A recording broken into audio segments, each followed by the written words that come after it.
From the wilderness of Kodiak Island, Alaska, this is Murder and Mystery in the Last Frontier with your host, Robin Barefield. In a land full of peril and vicious animals, humans are the most dangerous predators of all.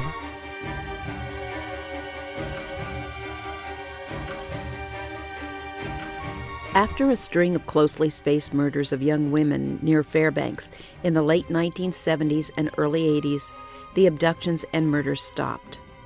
Troopers didn't believe the vicious killer had suddenly quit his murder spree, but they thought the predator had moved somewhere else. Unfortunately, at the time, they had no database to track the killer's movements beyond Alaska. Only the deductive reasoning and hard work of seasoned investigators traced the monster 4,000 miles to his new hunting grounds.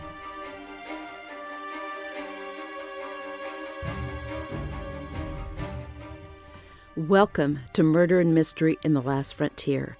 I'm your host, Robin Barefield, and I'm broadcasting from the heart of the Kodiak National Wildlife Refuge on Kodiak Island in Alaska.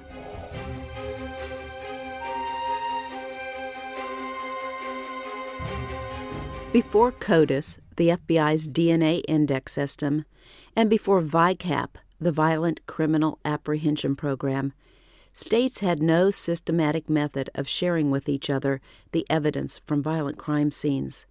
No national database existed, making it difficult for investigators to track vicious predators who cross state lines. The crimes in this story occurred near Fairbanks, Alaska, around the town of North Pole. The North Pole is where Santa and Mrs. Claus live, and where busy elves build toys for good girls and boys around the world. Or so the legend goes. The city of North Pole, Alaska, is 1,700 miles, or 2,700 kilometers, south of the geological North Pole, but the townsfolk take full advantage of the town's moniker. Many of the streets have holiday names, and stores sell Christmas-themed items year-round. The town's biggest attraction is a large gift shop named Santa Claus House, which boasts the world's largest fiberglass statue of Santa. North Pole sits south of Fairbanks and stretches between Fort Wainwright and Eielson Air Force Base and between the Chena and Tanana rivers. In the late 1970s and early 1980s, murder shattered the innocence of the town Santa Claus calls home.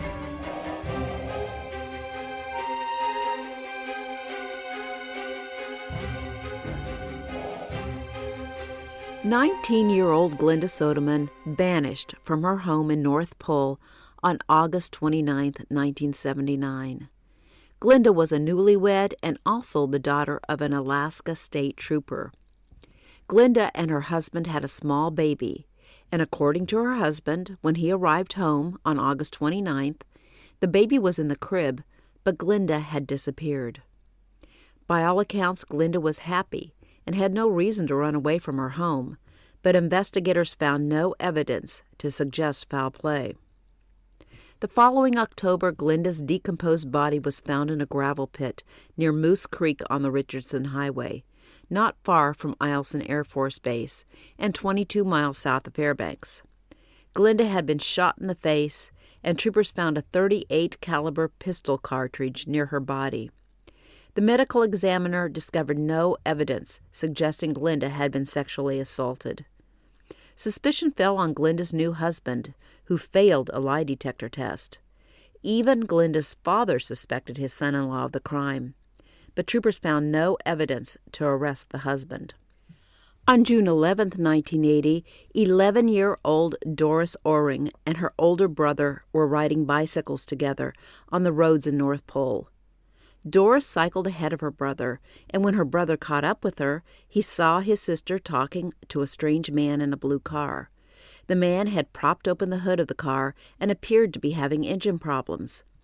When Doris's brother pulled alongside Doris, the man quickly shut the hood, jumped in the car, and sped away. The brother was later able to describe the man to a police sketch artist, and he told the police he thought the man's blue shirt looked like an Air Force uniform. 2 days after her encounter with the man in the blue car, Doris disappeared, and her bicycle was found hidden in the bushes along Badger Road near her home in North Pole. A witness reported seeing a small blue car tear around the corner at an intersection near Badger Road. The driver seemed preoccupied and was wrestling with something or someone in the seat next to him. Police believe the attacker hid in the bushes on the side of the road and waited for Doris to ride her bike past his hiding spot. Once she got close, he jumped out of the brush, grabbed her off the bike, and tossed the bike into a nearby ditch. Because Doris's brother thought the man he'd seen talking to his sister might be wearing an Air Force uniform, and because the other witness described the driver of the speeding car as having a military-style haircut, state troopers asked security at Eielson Air Force Base for a list of blue cars registered to drive on the base. The Air Force handed the troopers a list of 550 names of people who owned registered vehicles possibly matching the rough description of the car the troopers had provided them. Investigators were desperate to find Doris, but with no fingerprints or other forensic evidence, they did not know where to begin. Since troopers had not cleared Glenda Soderman's husband for Glenda's murder, they decided to question him about the abduction of Doris Oring. They gave him another polygraph test, and this time the examiner found the test results inconclusive. The test results frustrated troopers. They had no physical evidence pointing to Soderman, but he could not pass a lie detector test when questioned about the murder of his wife or the abduction of young Doris Oring. Troopers decided to bring in a polygraph expert to question Soderman.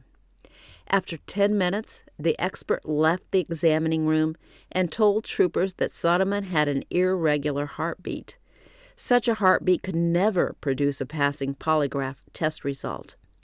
The test results from an individual with a heartbeat like Soderman's would always be classified as inconclusive or failing. Since the troopers had no reason other than his lie detector test results to suspect Soderman, they dismissed him as a suspect in the disappearance of Doris. On January 31st, a little over 7 months after someone snatched Doris Oring, 20-year-old Marlene Peters disappeared.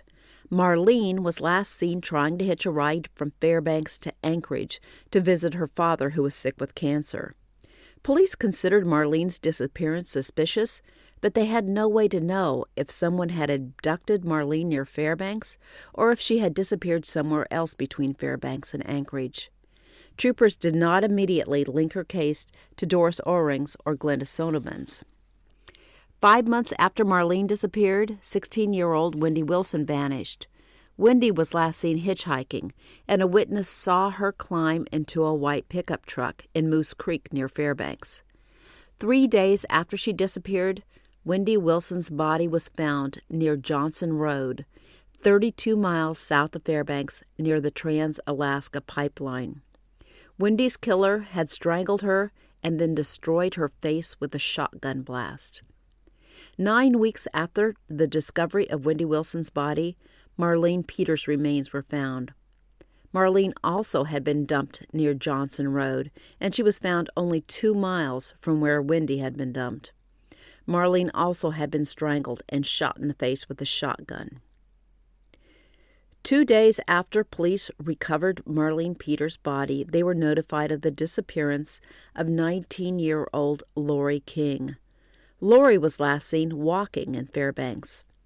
The Fairbanks police and the Alaska State Troopers now knew they had a serial killer operating in and near North Pole, outside of Fairbanks.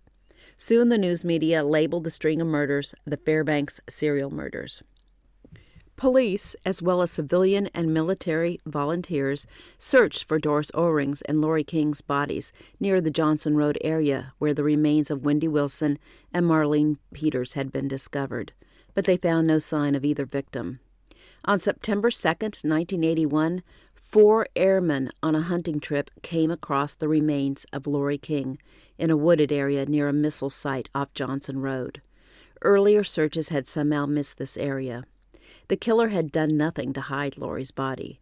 Like Wendy and Marlene, Lori had been strangled and then shot in the face with a shotgun.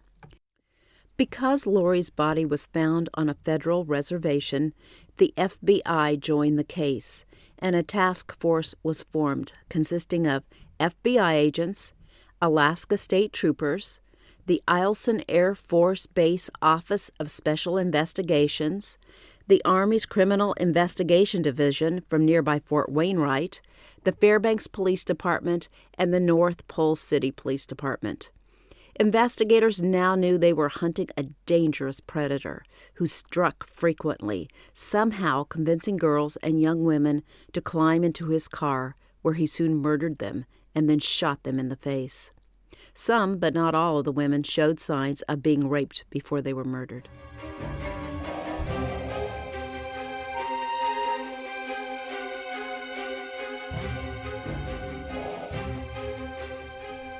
To better understand how to organize an investigation of this magnitude, Alaska State Trooper investigator Sam Barnard flew to Atlanta, Georgia, where a joint federal and state task force was searching for the serial killer who was murdering young black men in Atlanta. Barnard watched and learned how the Atlanta task force used computer technology to manage and organize the leads in the case. Next, Barnard flew to the FBI Behavioral Sciences Division in Quantico, Virginia, and met with experts there to form a profile of the serial killer operating near Fairbanks. At the time when Barnard consulted them, the FBI Behavioral Sciences Division boasted an 85% success rate for creating accurate profiles of unknown serial killers. The psychologists in the unit must have seemed like wizards. But humans are not machines, and law enforcement agencies soon learned that while FBI profiles could be a useful tool, they were only one of many tools and should not be relied upon completely. The profilers told Barnard that the Fairbanks serial killer was probably single and lived alone. They said they believed the perpetrator had a hard time holding a job. And even though Doris Orring's brother stated he thought the man he'd seen talking to Doris wore an Air Force uniform, experts said they believed the murderer was a civilian. Barnard returned to Fairbanks with the unknown killer's profile, and task force members believed they now had something solid for the foundation of their investigation. Why did the murderer shoot the women in the face after he had already strangled them? Psychologists suggested perhaps the killer was repeatedly murdering someone from his past, and he then shot his victims in the face to wipe out their identities. The analysis, whether accurate or not, made it no easier for investigators to find the elusive killer. Trooper Jim McCann and Trooper Chris Stockard undertook the massive task of organizing and entering 2.5 years' worth of information, tips, and physical evidence into the state computers. Then Stockard, who had a computer training, developed a program to cross-reference the items in the database, prioritizing valuable leads and suspects. An investigator on the task force from the Eielson Air Force Base Office of Special Investigations reported he had identified 3 individuals on the base who acted inappropriately toward women. One of the 3 men he identified was Technical Sergeant Thomas Richard Bunday, a 33-year-old electrical expert. Coworkers said Bunday repeatedly showed disrespect toward women, and one woman who worked with Bunday said he was verbally abusive and she was afraid of him. The task force did not dismiss Bunday as a possible suspect, but he was not high on their list because he did not fit the FBI profile in several ways.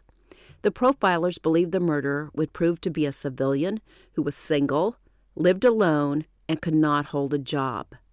Bunday was married, had children, and was enlisted in the military, maintaining a good job as an electrician. The task force had identified several suspects who fit the profile better than Bunday did, so they considered Bunday a possible but unlikely suspect. After Lori King was murdered on May 16, 1981, the abductions and murders stopped. 1.5 years later, in November 1982, the task force concluded the murderer was either dead, in prison, in the hospital, or had moved somewhere else. The task force decided they needed to look at military personnel who had been transferred outside the state in the past 18 months. They began scouring the records of recent transfers from Eielson Air Force Base, and they also contacted police agencies near other U.S. Air Force bases around the world and asked them to be on the lookout for and to report any murders similar to the ones perpetrated near Fairbanks.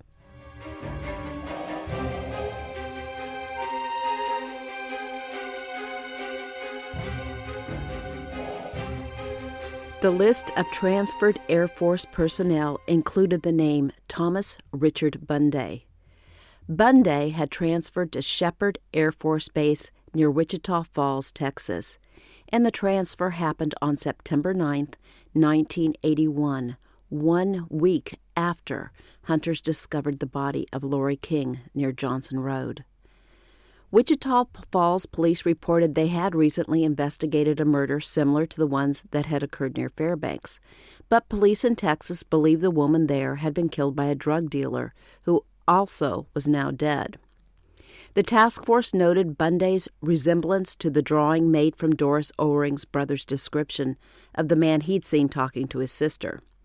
Young Oring immediately identified a photo of Bunday in a lineup, and he had no trouble picking out the photo of Bunday's car as the vehicle whose driver he had seen talking to his sister 2 days before her abduction. Troopers interviewed Bunday's Alaska neighbors and co-workers, and most painted an unflattering picture of Bunday. They described him as an unlikable loner. Bunday had a variety of shotguns and pistols registered to his name. In January 1983, Trooper Sam Barnard flew to Shepherd Air Force Base and interviewed Richard Bunday. While Bunday agreed to answer Barnard's questions, he refused to take a lie detector test, allow a search of his home, or give samples of his hair. When Barnard told Bunday that Doris Oring's brother had identified a photo of Bunday as the man he had seen talking to his sister, Bunday didn't respond. Barnard returned to Fairbanks and said he did not believe they had solid evidence against Bunday. And since Bunday did not fit the FBI profile, he felt they should investigate other suspects. Most of the task force, though, felt Bunday was their man, and they believed it was time to take a closer look at him.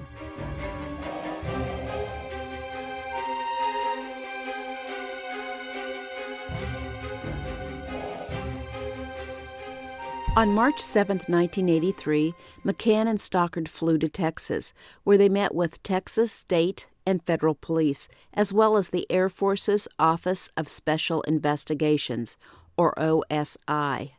The OSI agreed to place a loose surveillance on Bunday. McCann and Stockard rented 2 rooms at a local motel for their headquarters, and then asked Bunday to stop by so they could talk to him. Bunday willingly talked to McCann and Stockard and seemed to like the 2 troopers. The troopers noted Bunday provided only vague responses to their questions, but he never denied killing the women near North Pole. At one point, Bunday made the strange comment, "I had trouble with girls in Alaska." McCann and Stockard invited Bunday to return the following day so they could continue their conversation, and Bunday agreed. This time the troopers punched harder. They told Bunday they knew he'd killed women in Alaska, and they knew how and when he had killed them, but they did not understand why he had killed them. They told him they also knew he had killed a woman in Texas. They knew he was guilty, and they told him he would either spend the rest of his life in an Alaska prison cell or in a Texas cell, where he was likely to face the death penalty. Bunday said little, but by the end of the 4-hour interview, he began to cry. Bunday returned to the motel the following day for another meeting, but this time he didn't stay. Instead, he handed the troopers a note denying he had murdered women in Alaska. The following day, McCann, Stockard, an FBI agent, a representative from the Wichita Falls District Attorney's Office, and Shepherd OSI observers presented the Bundays with a search warrant and spent 12 hours searching the Bundays' home and vehicles. They found ammunition consistent with the ammunition used in the Alaska murders, newspaper clippings about the Alaska murders, and surveillance-type photos of young girls. Bunday agreed to meet with the troopers at 9 a.m. the following morning, but instead he showed up at their motel at 8 a.m., an hour early, catching the troopers off guard.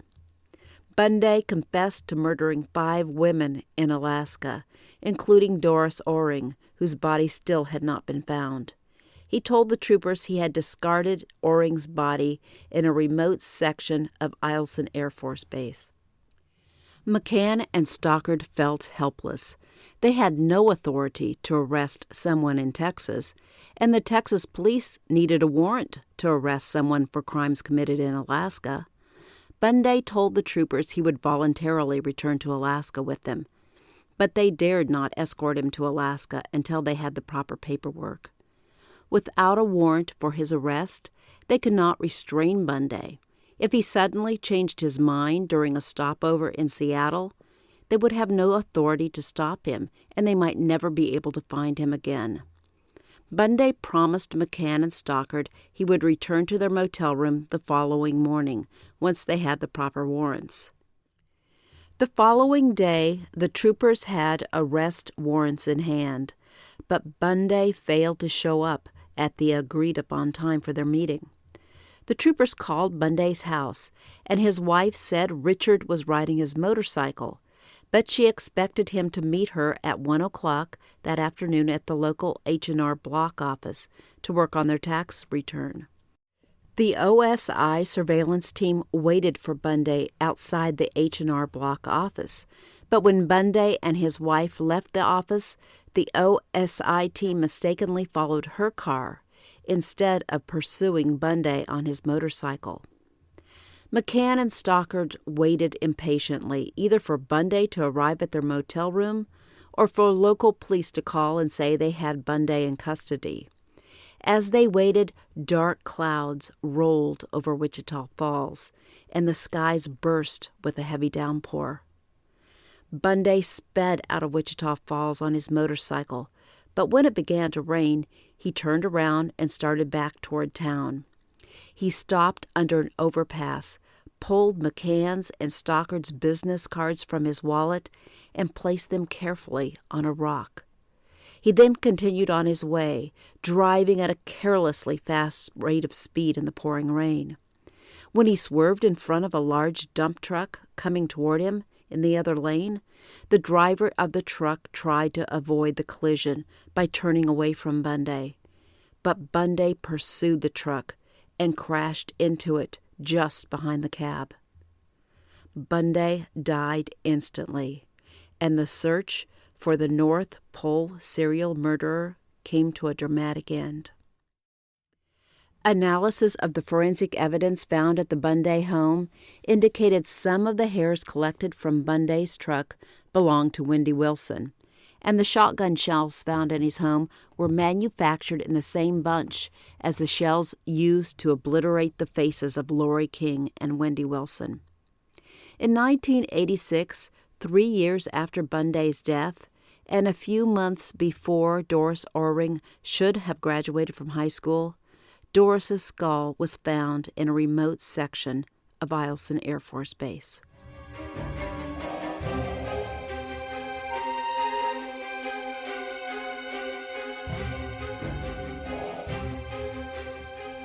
When I began researching this case, I read 2 articles stating that the Thomas Richard Bunday case was one of the first instances where investigators successfully used an FBI profile to identify and catch a murderer.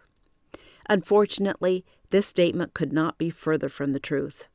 If not for the misleading psychological profile handed down from the behavioral scientists at Quantico, troopers likely would have identified and captured Bunday much sooner than they did, and possibly even before he left the state of Alaska. This case demonstrates that while a behavioral profile might be useful, it is only one tool, and nothing beats hours of investigation, data collection, forensic evidence, and common sense. Despite a faulty profile, no DNA database, and no national database to compare similar crimes, the dogged investigation by Alaska state troopers and other authorities involved in this case caught a vicious predator in the era before DNA evidence was king.